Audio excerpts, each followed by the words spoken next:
మీద CBI rights జరిగి కేసులు పెట్టారు. అదే ఎన్నికల ముందు జరుగుంటే మీరు ఎంపీగా గెలుచుండేవారు అనుకుంటున్నారా? ఏ చర్యలకైనా సిద్ధం అని కూడా చెప్పాను. It's a record by any standard. ముఖ్యమంత్రి గారు బలవంతంగా నిర్బంధంగా పెట్టారు అన్న కామెంటు పవన్ కళ్యాణ్ గారు కానీ చంద్రబాబు నాయుడు గారు కానీ. ఇవన్నీ చూస్తుంటే వచ్చే ఎన్నికలకి రఘురామకృష్ణరాజు గారు చేసే కామెంట్స్లో వాస్తవం ఎంత?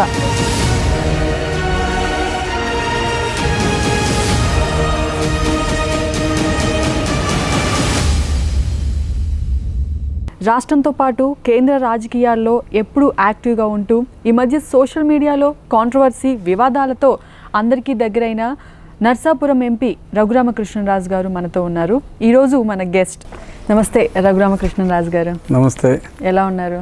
గుడ్. నరేంద్ర మోదీ గారికి అత్యంత ఇష్టమైన తెలుగు నాయకుడు రఘురామకృష్ణరాజు గారు అని చెప్తారు. ఎందుకు? నాకు తెలిసినంత వరకు నరేంద్ర మోడీ గారికి ఇష్టమైన తెలుగు నాయకుడు జగన్మోహన్ రెడ్డి గారు. That is my honest impression. Jaganmohan Reddy గారి తర్వాత మీరే ఇష్టమైన తెలుగు నాయకుడు అని అందరూ అంటున్నారు. నిజమేనా? అంటున్న మాట నిజం. అది నిజం కాదో నాకు తెలియదు. జనం అంటున్న మాట నిజం. ఎందుకంటే నేను నరేంద్ర మోడీ గారిని ఆయన ముఖ్యమంత్రిగా ఉన్నప్పుడు నేను ఒకసారి కలిశాను. చాలా సుమారు 35 నిమిషాలు సమయం ఆయన ఇవ్వటం జరిగింది. 1-on-1 డిస్కషన్ ఆయన ముఖ్యమంత్రిగా ఉన్నప్పుడు. ఆ తర్వాత ప్రధానిగా ఉన్న 5 సంవత్సరాలు నేను ఆయన్ని కలిసి అవకాశం దొరకలేదు. మేము మొన్న ఎంపిక అయిన తర్వాత ఆయన ప్రధాని ఎంపీలందరికీ విందు ఇవ్వటం జరిగింది. అప్పుడు నేను కొంచెం క్లోజ్గా మళ్ళీ ఆయన దగ్గరికి వెళ్ళి గతంలో కలిసిన ఇన్సిడెంట్ అంతా గుర్తు చేసి నేను ఫ్యామిలీతోటి కలవాలనుకుంటున్నాను. 6 నెలలైనా పర్వాలేదు, సంవత్సరం అయినా పర్వాలేదు sir, I would be grateful whenever you can give me time అని అడిగాను. But to my surprise I got the appointment within 10 days. After నేను అడిగిన తర్వాత ఆ 10 daysలో కూడా ఆయన ఒక 5-6 రోజులు G20 సమ్మిట్కి బయటకు వెళ్ళడం జరిగింది. వచ్చిన వెంటనే ఆయన అపాయింట్మెంట్ ఇచ్చారు. సో దట్ వే ఆ తర్వాత కూడా పార్లమెంట్లో ఆయన సభకు వచ్చినప్పుడు 2 సార్లు నేను ఆయన దగ్గరికి వెళ్ళి ఆయన్ని విష్ చేయడం జరిగింది. అంటే నేను పార్లమెంట్లో నేను ఈ రోజు వరకు ఒక రోజు కూడా పార్లమెంట్ మానలా. నేను ఎవ్రీడే నేను టైంకి ఉంటాను. సభ మొదలయ్యే ముందు అన్ని పార్టీల లీడర్స్ని యాజ్ ఎ కట్టేసి నేను everyday morning I meet them. అలా బీజేపీలో ఎవరున్నా కూడా చీఫ్ విప్ అయినా కన్సర్న్ మినిస్టర్స్ నరేంద్ర మోడీ గారిని కూడా 1-2 సార్లు ఆయన సభకి ఎక్కువగా రావటం జరగదు. వచ్చినప్పుడు 1-2 సార్లు నేను ఆయన్ని కూడా వెళ్ళి పలకరించడం, ఆయన కూడా ప్రేమగా దగ్గర రమ్మని భుజం తట్టి కైసే హై రాజుజీ అని ఆయన మాట్లాడతాం జరిగింది. అలా వేరియస్ ప్రెసిడెంట్ విందు ఇచ్చినప్పుడు కూడా ఆయన కలిసాం. ఢిల్లీలో ఉంటాం, పార్లమెంట్లో ఉంటాం కాబట్టి కలవటం తటస్థిస్తుంది. ఆయన కలిసినప్పుడు మటుకు he has given good 15 minutes time. తర్వాత జగన్మోహన్ రెడ్డి గారితో కూడా 2 సార్లు ప్రధానమంత్రి గారిని కలవటం జరిగింది. మీ మీద సిబిఐ రైట్స్ జరిగి కేసులు పెట్టారు. అదే ఎన్నికల ముందు జరుగుంటే మీరు ఎంపీగా గెలుచుండేవారు అనుకుంటున్నారా? అసలు ఇంకెక్కువ మెజారిటీ వచ్చేది అనుకుంటున్నాను. ఎందుకంటే ఎవరైనా జైలుకి వెళ్తేనే మెజారిటీలు ఎక్కువ వస్తున్నాయి. కేసులు ఉంటే ఇంకా అది ముందు జరుగుంటే డెఫినెట్గా ఓట్లు ఎక్కువ వచ్చిండే. ఇప్పుడు మీరు చూస్తున్నారు కదా, ఎవరైనా జైలుకి వెళ్తే డెఫినెట్గా నెగ్గుతున్నారు. జైలుకి వెళ్ళిన నాయకుడు ఎవరో ఓడిపోలే, జైలుకి వెళ్ళిన వాళ్ళు నెగ్గుతున్నారు, ఇంకా మెజారిటీలు పెరుగుతున్నాయి. సో చిదంబరం సన్ కూడా కార్తీ నెగ్గుతాడని ఎవరు అనుకోలేదు. ఈ ఎలక్షన్ ముందు జైలుకి వెళ్ళాడు, 3 లక్షలంత మెజారిటీ వచ్చింది. సో అంచేత నాకు అయ్యేది 1 నెల ముందు అయ్యి ఉంటే చాలా బాగున్నాను అనుకుంటున్నా. ఇందాక మీరు చెప్పినట్టు మోదీ గారితో మీకున్న అనుబంధం గురించి చెప్పారు. పార్లమెంట్ సెంట్రల్ హాల్లో రాజు గారు బాగున్నారని మీ దగ్గరికి పిలిచి షేక్ హ్యాండ్ ఇవ్వడం, ఇలాంటివన్నీ వేరే వైసీపీ ఎంపీలు ఎవరికి ఆయన అంత క్లోజ్గా ఉండరు, మీతోనే ఉంటున్నారు అని కొంతమందికి ఊహాగానాలు, డౌట్స్ కానీ ఎక్కువ అవుతున్నాయి. దానికి ఉంటున్నారు అన్నది ఊహాగానం కాదు, అది నిజం. అందులో దెర్ ఈస్ నో డౌట్. ఎందుకంటే పార్లమెంట్లో ఫస్ట్ సెషన్లో I spoke 25 times. It's a record by any standard. పార్లమెంట్లో ఒక ఫస్ట్ టైం ఎంపీగా ఎన్నికైన అతను 25 సార్లు మాట్లాడతాం అనేది it's a record.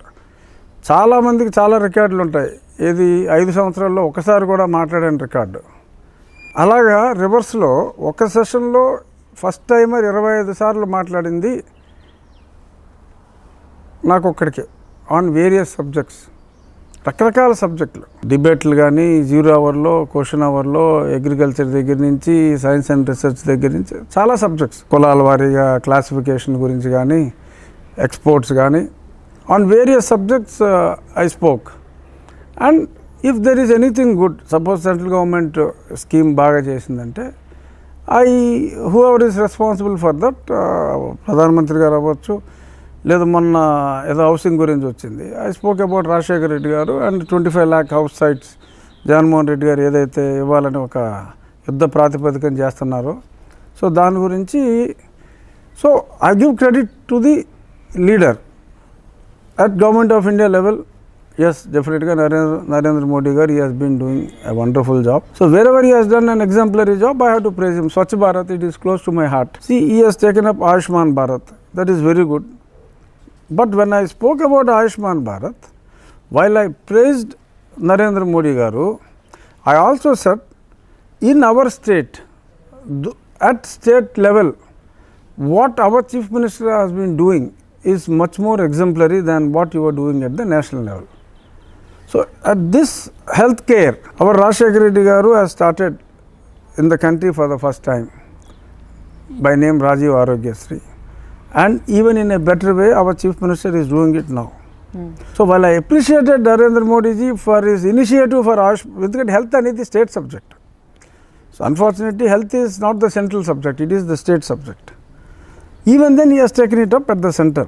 So for that I have appreciated him. But state లో మా సీఎం గారు ఎంత బాగా చేస్తున్నారు కాబట్టి ఇది కూడా మీరు స్టడీ చేసి ఇంకా మీరు బాగా చేస్తే బాగుంటుందని చెప్పడం జరిగింది. So wherever there is a suggestion to be made even to the central government, openly I make. And wherever the government of India deserves a praise, wholeheartedly I praise based on the factual information. దాన్ని బట్టి కొద్దిమంది yes Modi గారిని ఎక్కువ మెచ్చుకుంటున్నాడు అని అనుకోవచ్చు. But నిజం ఒప్పుకోవాలి, నేను ఒప్పుకుంటున్నాను అంతే. ఇంగ్లీష్ మీడియంపై వ్యతిరేకంగా భిన్నంగా ఎవరు మాట్లాడినా వాళ్ళపై చర్యలు తీసుకుంటామని జగన్ గారు ఆల్రెడీ చెప్పిన తర్వాత మీరు తెలుగు భాష గురించి పార్లమెంట్లో మాట్లాడడానికి కారణం ఏంటి? అసలు నేను తెలుగు భాష గురించి అప్పుడు కాదు ఇప్పుడు కాదు ఎప్పుడు మాట్లాడుతూనే ఉంటా. నేను ఓపెన్గా కూడా చెప్పాను, తెలుగు భాష గురించి మాట్లాడినందుకు చర్యలు తీసుకుంటానంటే నేను ఏ చర్యలకైనా సిద్ధం అని కూడా చెప్పాను. ఎందుకంటే దెర్ ఈస్ ఎ డిఫరెన్స్ అక్కడ. జగన్మోహన్ రెడ్డి గారు మాట్లాడేది ఇంగ్లీష్ మాధ్యమం, is talking about English medium as a medium of education. So Telugu as a language is totally different than English as the medium. So this is the major difference, but many people were not able to realize the difference between these two. I am not against English as the medium of instruction because I myself I studied in English medium. I am not disputing that.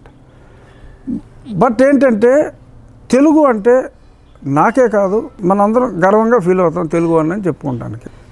Telugu భాషగా మనం బ్రతకనివ్వాలి. So Telugu భాషకి importance ఎక్కువగా పెరగాలి. మా ప్రభుత్వం, జగన్మోహన్ రెడ్డి గారి ప్రభుత్వం 5 సంవత్సరాలుగా మరుగున పడిపోయిన తెలుగు అకాడమీని మళ్ళీ రీస్టార్ట్ చేసింది. లక్ష్మీపార్వతి గారికి చైర్పర్సన్గా క్యాబినెట్ ర్యాంక్ ఇచ్చి దానికి రావాల్సిన నిధులు ఆగిపోయినాయి. సుమారు 200 కోట్లు ఆ స్టేట్ డివిజన్ అప్పుడు ఆ సెక్షన్ 10 ప్రకారం అవ్వాల్సిన డివిజన్ ఆగిపోయింది. ఆ ఫండ్స్ మాకు ఇప్పించండి అని నేను పార్లమెంట్లో అడగటం జరిగింది. సో నేను తెలుగు భాషకి ఏ నిధులైతే ఆల్రెడీ ఉన్నాయో అది పెండింగ్లో ఉన్నదాన్ని ఇవ్వమంటం జరిగింది. బట్ ఏంటంటే అప్పుడంతా ప్రతిపక్ష పార్టీలు ఈయన యాంటీ తెలుగు వెళ్ళిపోతున్నాడు సీఎం అని చెప్పి మాట్లాడి, ఈయన ఇంగ్లీష్ మీడియం ఉండాలి, ఇంగ్లీష్ మీడియంలో చదువుకుంటేనే ఉద్యోగాలు వస్తాయి కాబట్టి నేను ప్రజల మంచి కోసం నేను ప్రజలకు ఇచ్చిన మాట ప్రకారం నేను ఇచ్చేస్తున్నానని చెప్పి ఈయన జరిగిన బ్యాక్గ్రౌండ్లో తెలుగు అన్న పదం వచ్చేటప్పటికి వైఎస్ఆర్ కాంగ్రెస్ పార్టీ వాడి నోట్లోంచి తెలుగు అన్న పదమే రాకూడదు అన్న ఒక విపరీతార్థం తీసుకుని ఆ కన్ఫ్యూజన్ వచ్చింది. అండ్ మీరు ఆ నెక్స్ట్ డే సాక్షి పేపర్లో కూడా రాశారు, తాటిగా 5 అక్షరాలతో రాశారు, తెలుగు భాషకి అధికార భాషా సంఘం కూడా నియమించాం, నాట్ ఓన్లీ ది అకాడమీ, ఇంత ప్రయారిటీ మేము తెలుగు భాషకి ఇస్తున్నామని కూడా పేపర్లో రాశారు చాలా స్పష్టంగా. That is the party view and chief ministers view. So మధ్యలో కన్ఫ్యూజన్ వచ్చింది, ఎవరో కొద్దిమంది చాలా ఎగెన్స్ట్గా మాట్లాడాడని చెప్పి చాడీలు మోసినట్టున్నారు ముఖ్యమంత్రి గారికి. నేను ఆయన కలవడం జరిగింది, ఆయన క్లారిఫై చేశాను, నేను మాట్లాడింది ఇదండి, పార్లమెంట్లో నేను మాట్లాడింది ఇది, మీరు చూడండి, ఎక్కడన్నా నేను తప్పు మాట్లాడానా, మీ ఆలోచనలకి భిన్నంగా నేను మాట్లాడానా, నాకు తెలుగు అంటే ఇష్టం కాబట్టి నేను తెలుగు భాష గురించి, తెలుగు భాష పరిరక్షణ కోసం తీసుకోవాల్సిన జాగ్రత్తలన్నీ మనం తీసుకోవాలి అని చెప్పి చెప్పడం జరిగింది. పక్క ఊరిలో ఉన్నవాడికి భాష మీద మమకారం ఎక్కువగా ఉంటుంది. మనకి ఇక్కడ కూచిపూడి, భరతనాట్యం, డాన్సులు చేసే వాళ్ళు ఎవరు లేరు. అమెరికాలో ఉన్న తెలుగు పిల్లలు ఎక్కువ చేస్తున్నారు. ఇక్కడి నుంచి ఎవరిని తీసుకెళ్లకుండా తెలుగు మహాసభలు జరిగితే అక్కడి వాళ్ళే అక్కడ ట్రైనింగ్ అయ్యి కూచిపూడి, భరతనాట్యం చేస్తున్నారు. అంటే బయట ఉన్న వాళ్ళకి భాష అన్నా మన సంస్కృతి సాంప్రదాయాలన్నా కొంచెం ఎక్కువగా ఉంటుంది, ఉండాలి కూడా. మనకు తక్కువ ఉంటున్నందుకు బాధపడాలి, అక్కడ ఉన్నందుకు సంతోషించాలి. నా ఐడియా ఇక్కడ ఏంటంటే విచ్ ఈస్ స్లైట్లీ డిఫరెంట్. ఈ సంవత్సరం సపోజ్ ఒక 10% తెలుగు మీడియం స్కూల్స్ మనం ఉంచామనుకోండి, ఫిల్ అవ్వలేదనుకోండి, next year you bring it down to 5. Okay, ఒకేసారి అన్నీ నేను మార్చేసి మీరు ఇంగ్లీష్లోనే చదవాలి అని అంటే దట్ కమ్స్ అండర్ నిర్బంధ విద్య కింద వస్తుంది. You are doing a wonderful thing. ఈయన ఇప్పుడేం చదువుకోక్కర్లా, సీఎం గారు చదువుకోక్కర్లేదు, పిల్లలు చదువుకోక్కర్లేదు, నేను చదువుకోవాల్సిన అవసరం లేదు, అంతే కదా.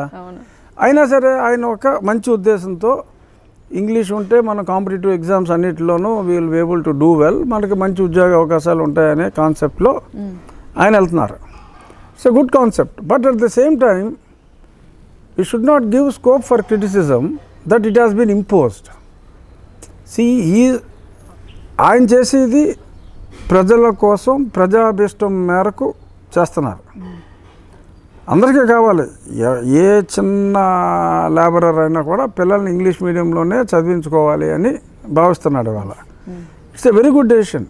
కానీ చిన్నవాడు ఇంగ్లీష్ మీడియంలో చదివించుకోవాలని ఎలాగైతే చూస్తున్నాడో, కొంత సెటిల్ అయిపోయిన వాడు ఈ భాష కోసమైనా కొన్ని క్లాసులైనా తెలుగులో చదవాలని అనుకునే వాళ్ళు కూడా ఉన్నారు. వాళ్ళకి ఏది ఆప్షను? చెన్నై వెళ్ళి చదువుకోవాలా, ఢాకా వెళ్ళి చదువుకోవాలా? కాదు కదా, ఇక్కడ కొన్ని స్కూల్స్ ఉండాలి కదా. If at all they are there, అసలు లేరనుకోండి, అసలు స్కూల్లోనే 0 అడ్మిషన్ అనుకోండి, గొడవ లేదు. 10% స్కూల్స్ మనం పెడతాం, అడ్మిషన్ లేదు, 5% తగ్గించేయండి. So then the demand is from the public. Even now there is demand from the public. ముఖ్యమంత్రి గారు బలవంతంగా నిర్బంధంగా పెట్టారు అన్న కామెంటు పవన్ కళ్యాణ్ గారు కానీ, చంద్రబాబు నాయుడు గారు కానీ, బీజేపీ కానీ అందరూ మాట్లాడటానికి మనం ఒక అవకాశం ఇచ్చినట్టు అయింది. 75-80% స్కూల్స్ పెట్టి ఆ స్కూల్స్లో లేదా తెలుగు మీడియం ఉంటే ఎవరో మాట్లాడటానికి ఉండేది కాదు. ఎందుకంటే ఈవెన్ పవన్ కళ్యాణ్ గారి స్టేట్మెంట్ కూడా చూసా, is also not against English medium. తెలుగును మొత్తం తీసేయడం తప్పు అంటున్నాడు తను కూడా. సో పవన్ కళ్యాణ్ ఇనిషియల్గా డిఫరెంట్గా మాట్లాడినా, జగన్మోహన్ రెడ్డి గారు ఏదైతే అన్నారో, ఎందుకంటే ప్రజల్లో కూడా రియాక్షన్ చూశారు, ప్రజల్లో రియాక్షన్ చూసి అందరూ సర్దుకుంటున్నారు, అందరూ కూడా జగన్మోహన్ రెడ్డి గారి లైన్కే వస్తున్నారు. ఇంగ్లీష్ మీడియంకి ఎవరో వ్యతిరేకం కాదు, కానీ తెలుగును కూడా ఉంచండి, జాయిన్ అయ్యే వాళ్ళు జాయిన్ అవుతారు కదా అనే చెప్పడం జరుగుతుంది. So I think teacher shortage కూడా ఉంది కాబట్టి maybe if few schools can be retained for Telugu, so it would be a good decision. But we don't know ముఖ్యమంత్రి గారు ఏం డెసిషన్ తీసుకుంటారు. విజయసాయి రెడ్డి లేకుండా మోదీని ఎవరు కలవద్దని జగన్ గారు చెప్పినా మీరు ఎందుకు వినట్లేదు? అంటే విజయసాయి రెడ్డి గారు, మీకు ఆయన గురించి బాగా తెలుసు కదా, ఆయనకి ఎన్ని పదాలు ఉన్నాయి? Is party general secretary, is the parliamentary party leader, is the Rajya Sabha floor leader, is Andhra Bhavan special representative. ఇది కాకుండా ఇంకా ఆయనకి and is the chairman commerce committee. నెలకు 2 మీటింగ్లు ఉంటాయి. విజయసాయి రెడ్డి గారు కూడా సాధారణ మానవుడే, బట్ ఆయనకి చాలా బాధ్యతలు ఉన్నాయి.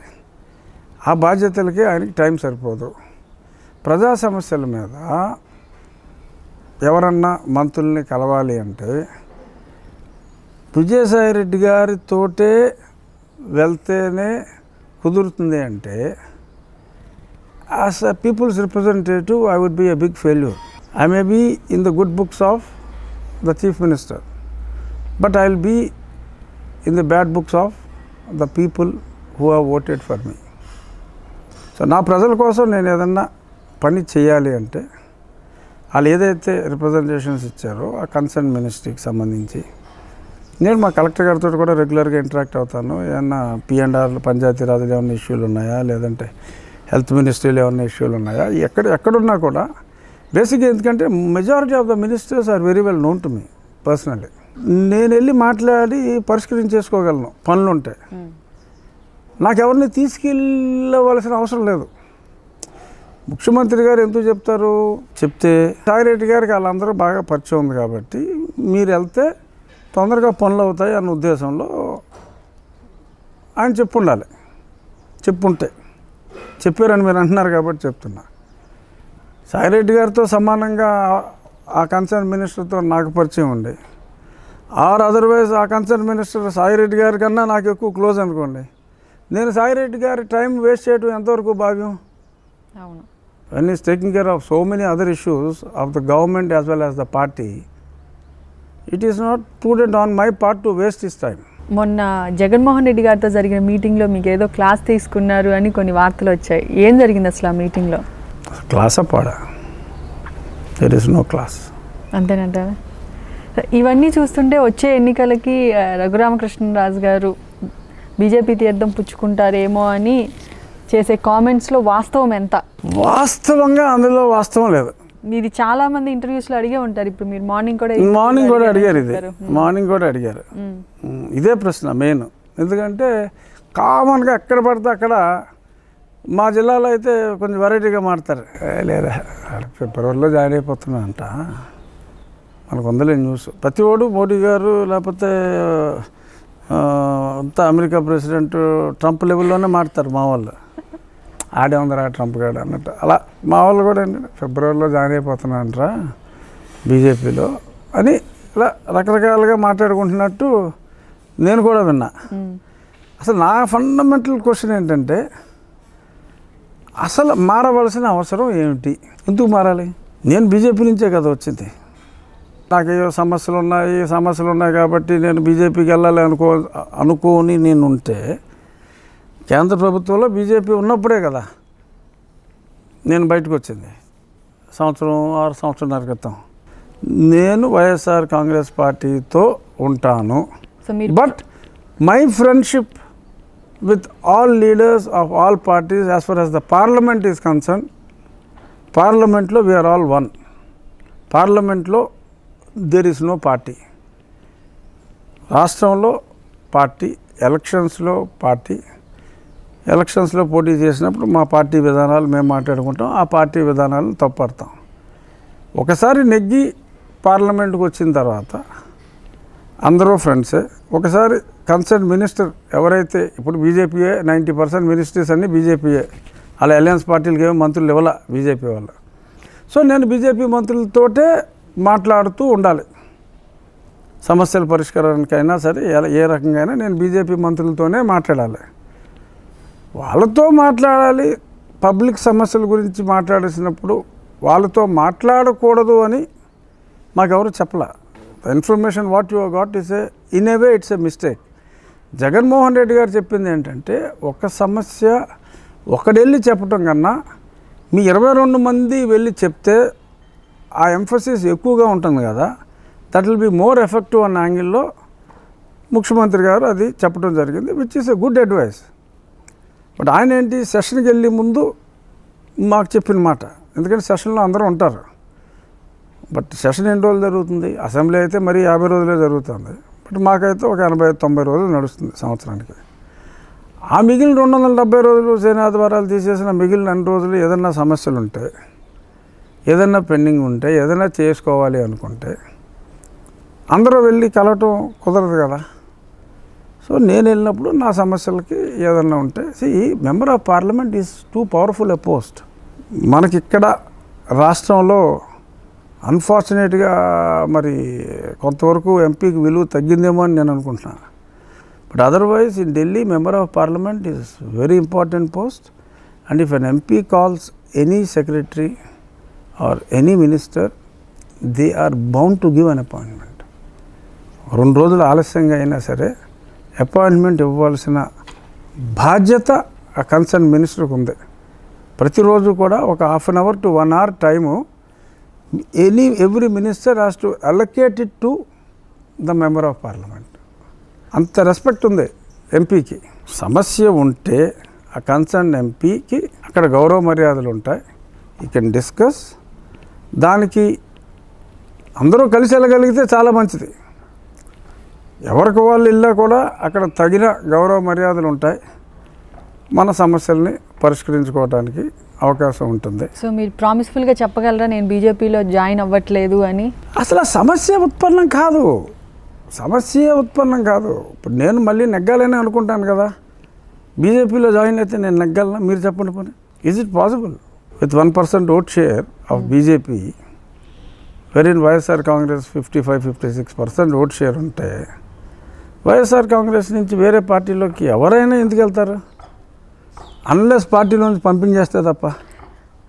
అది 2014 నుంచి 2019 ఎన్నికల్లో చూసుకుంటే వైసీపీ, బీజేపీ, టీడీపీ, మళ్ళీ వైసీపీ, అంటే 4 సార్లు కండవాలు మార్చాల్సిన అవసరం ఎందుకు వచ్చింది మీకు? అసలు ఈ కండువా జోక్ చాలా ఎక్కువైపోయింది. ఎందుకంటే అడగటంలో తప్పులేదు, అడగటంలో నిజం ఉంది. కానీ నేను ఏ పార్టీలో కూడా ఏ పోస్టు చేయలే. నేను ఎంపీ చేయలేదు, ఎమ్మెల్యే చేయలేదు. కనీసం ఏ పార్టీలో ఆ ప్రాథమిక సభ్యత్వం తప్ప చిన్నపాటి పదవి కూడా చేయలే. ఫస్ట్లో వైఎస్ఆర్ కాంగ్రెస్ పార్టీలో చేరాను. నాకేమన్నా పదవి ఉందేమో వాళ్ళ ఆఫీస్లోకి వెళ్ళి కనుక్కోండి. తర్వాత బీజేపీలో చేరా, రాజ్నాథ్ సింగ్ గారి సమక్షంలో చేరాను. నాకేదో సీట్ అన్నారు. ఆఖరి నిమిషంలో మా మేనమామ గద్దలే తనుకుపోయాడు ఆ సీటు. బీజేపీలో కూడా నాకున్న సభ్యత్వం తప్ప వేరే ఏ పదవి లేదు. గౌరవం ఉంది, అది వేరే విషయం, బట్ పదవి లేదు. అంటే నేను పార్టీని వాడుకోవాలా, పార్టీలో ఏ పదవికి పోటీ చేసి నేను నెగ్గి ఏ పార్టీని మోసం చేయలేదు. ఆ తర్వాత బీజేపీ తెలుగుదేశం అప్పుడు కలిసి ఉన్నాయి. తర్వాత బీజేపీ తెలుగుదేశం విడిపోయిన తర్వాత నేను 2019 కంటెస్ట్ చేయాలి అని అనుకుంటున్నాను. కాబట్టి బీజేపీ తెలుగుదేశం విడిపోయింది కాబట్టి నేను తెలుగుదేశంలో జాయిన్ అయ్యా. తెలుగుదేశంతో నేను విభేదించింది ఏమీ లేదు. తెలుగుదేశం నాకు ఏ పదవి ఇవ్వాల. పార్టీ పదవిలో కూడా నేను ఎప్పుడు తెలుగుదేశంలో ఏ పార్టీ పదవిలో లేను. ఫర్ దట్ మ్యాటర్ మళ్ళీ నేను ఇప్పుడు వైఎస్ఆర్లో జాయిన్ అయ్యి ఎంపీకి పోటీ చేశాను, నెగ్గాను. సరే అక్కడ నాకేదో కమిటీలు పదవులు ఒక కమిటీకి చైర్మన్ అంత అయింది. కానీ ఈ రోజుకి కూడా చాలామంది ఎంపీలకి, చాలామంది ఎమ్మెల్యేలకి పార్టీలో పదవులు ఉంటాయి అనుకుంటున్నాను. నేను ఏదో సెంట్రల్ కమిటీ అని పేపర్లో చదువుతూ ఉంటాను. నేను నాకు ఏ పదవి లేదు, ఏ పార్టీలోనూ నాకు ఏ పదవి లేదు. ఆర్డినరీ ఏదో మిస్డ్ కాల్ ఇచ్చేయండి రా మెంబర్షిప్ వస్తుందంటారు చూసారా, అటువంటి సభ్యుడిగానే ఉన్నాను తప్ప ఏ పార్టీలోనూ నేను అనేది ఏ పార్టీని నేను మోసం చేయలేదు అనటం కోసం చెప్తున్నా. పార్టీ నాకు ఒక పార్టీ పదవి ఇచ్చినా, లేదు పార్టీ నాకు ఒక అధికార పదవి ఇచ్చినా నేను ఆ పార్టీని వదిలేస్తే కండువాని మార్చినట్టు అనుకోవచ్చు. ఏదో 5 రోజులు కొట్టండి అంటే పవన్ కళ్యాణ్ దాంట్లో సభ్యుడు అయిపోవచ్చు. అలాగే బీజేపీ వాళ్ళు కూడా ఏదో టెలిఫోన్ నెంబర్లు అందరూ కూడా ఎంత సింపుల్లో అటువంటి సింపుల్ దాంట్లోనే ఉన్నా. సో నేను ఏ పార్టీ నాకు చేసింది ఏమీ లేదు, నేను ఏ పార్టీని మోసం చేసింది లేదు. ఇప్పుడు వైఎస్ఆర్ కాంగ్రెస్ పార్టీ నన్ను ఎంపీ చేసింది. మొదట వైసీపీ నుంచి బీజేపీకి వచ్చినప్పుడు జగన్ గారిని మీరు చాలా ఘోరంగా తిట్టారు. దాని తర్వాత ఇప్పుడు ఆయన వైసీపీ లీడ్ అవుతుంది, అధికారంలోకి వస్తుంది, జగన్ గారు సీఎం అవుతారనే వచ్చారా 2019లో? మళ్ళీ నేను చెప్తున్నా, నేను ఎంపీ అవ్వటానికి జగన్ గారు సీఎం అవ్వటానికి సంబంధం లేదు. నేను ఎంపీ ఏ పార్టీలో ఉన్నా అయ్యేవాడిని. Again and again I'm telling, you are leading me towards that. నేను ఎంపీ ఏ పార్టీలోంచి అయినా ఇక్కడ జగన్మోహన్ రెడ్డి గారు ముఖ్యమంత్రి అవుతారని నాకు తెలుసు. బట్ ఇక్కడ జగన్మోహన్ రెడ్డి గారు ముఖ్యమంత్రి అయితే నేను ఎంపీ అవ్వడానికి దీనికి సంబంధం లేదు. నాకేంటి అడ్వాంటేజు? ఇక్కడ జగన్మోహన్ రెడ్డి గారు ముఖ్యమంత్రి అయ్యారు, నేను తెలుగుదేశం నుంచి ఎంపీ అయ్యాను. తేడా ఏంటి? నా వరకు నేను ఎలాగైనా నెగ్గుండేవాడిని, ఎందుకంటే అది స్ట్రాంగ్ తెలుగుదేశం సీటు. నరసాపురం అనేది స్ట్రాంగెస్ట్ తెలుగుదేశం సీటు. 23లో 2 నరసాపురంలోనే నెగ్గింది తెలుగుదేశం, డిస్పైట్ ఆల్ దిస్. ఒక ఎమ్మెల్యే 3,000, ఒక ఎమ్మెల్యే 5,000 తోటి నెగ్గింది మా దాంట్లో. It's hard core Telugu Desam bastion అది. సో అంచేత నాకు there is an invitation to join and I have great admiration for doctor YS Rajasekhara Reddy గారు and I got great liking for Jaganmohan Reddy garu. So కాబట్టి నన్ను పంపించారు కాబట్టి నేను అప్పుడు వెళ్ళిపోయా. ఆహ్వానించారు, వచ్చాను. నేను ఎంపీగా నెగ్గటం కోసమే నేను ఇక్కడికి వచ్చాను అన్నది ఐ డిఫర్. రాబోయే రోజుల్లో బీజేపీ ఏపీలో బాగా స్ట్రాంగ్ అవుతుందని అనుకోవచ్చా? నెక్స్ట్ ఎలక్షన్స్లో ఎన్ని సీట్లు వచ్చాయి? అవుతుందని అయితే నేను అనుకోవట్లేదండి. డెఫినెట్గా బీజేపీ ఇక్కడ స్ట్రాంగ్ అవుతుందని నేను అనుకోవట్లా. Jaganmohan Reddy garu day by day is getting much more stronger with all the schemes. 2014లో పోటీ చేసినట్లు వచ్చే ఎలక్షన్స్లో బీజేపీ, టీడీపీ, జనసేన కలిసి పోటీ చేస్తే వైసీపీకి ఏమైనా నష్టం జరిగే అవకాశాలు ఉన్నాయా? అంటే ఇప్పుడు మొన్న వాళ్ళ ముగ్గురికి కలిసి వచ్చిన ఓట్ల కన్నా కూడా ఓవరాల్గా he got more votes and he is doing a very good job in terms of promises what he has made. He is fulfilling it. He started fulfilling it right from the day one. So kabatti one thing is he should be able to continue all the schemes whatever he has initiated and he has got the commitment to fulfill it. So financial crisis, this won't last long. So kabatti come what may, somehow or other ayana ee scheme ni ఆయన he will fulfil. అది చేసినంతకాలం ఏమి అక్కడ ఒరిస్సాలో నవీన్ పట్నాయక్ ఎలా అయితే ఆయన election తర్వాత ఎలక్షన్లో నెగ్గుతూ ఉన్నాడో, ఆయన బతుకున్నంతకాలం ఆయనే సీఎం అక్కడ నవీన్ పట్నాయక్. అలాగే that is also because of the welfare schemes ఆయన చేసేది. So in the same way, in a way is also following the same thing. ఈయనకు కూడా రేపు ఎలక్షన్ అయినా ఆ తర్వాత ఎలక్షన్ అయినా ఇబ్బంది ఉంటుందని నేనైతే అనుకోవట్లేదు. 3 పార్టీలు కలిసినా కూడా, ఇంకా సిపిఎంలు, సిపిఐలు ఏం కలిసినా కూడా he will not have any issue. Okay. Pawan Kalyan Delhi వచ్చినప్పుడు మీ ఇంట్లో స్టే చేశారు అని వచ్చిన వార్తలు మీరు ఖండించారు. సరిగా అందరూ అడుగుతున్నారు, ఏంటో ఆశ్చర్యంగా. మీరు ఖండించారు, కానీ నిజం లేనిదే ఎందుకు అలాంటి వార్తలు వస్తున్నాయి అని కూడా ఒక చిన్న డౌట్ ఉంది. మీరు ఇచ్చే క్లారిటీ ఏంటి దానికి? ఏం చెప్తాను, అది నిజం కాదని అసలు అంతకన్నా అసలు మరి నేనేం చెప్పలేను. ఎందుకంటే అసలు పవన్ కళ్యాణ్ గారు నేను కలవటం ఏంటి, ఆయన నా ఇంట్లో ఉండటం ఏంటి, పైగా నేను తీసుకెళ్ళటం అంతా అసలు ఏమో నిజంగా అది జరుగుంటే బాగుండేదేమో. ఎందుకంటే పవన్ కళ్యాణ్ ఇంట్లో ఉంటానంటే ఎవరికి సరదా ఉండదు? Anyone would love Pawan Kalyan. Is a super star. అవును. పవన్ కళ్యాణ్ వచ్చి నిజంగా నా పార్టీ వేరైనా కూడా రాజుగారు నేను మీ ఇంట్లో ఉంటానంటే డెఫినెట్గా ఉండండి సార్ అని చెప్పి హోల్ హార్టెడ్గా ఐ వుడ్ వెల్కమ్ నేను.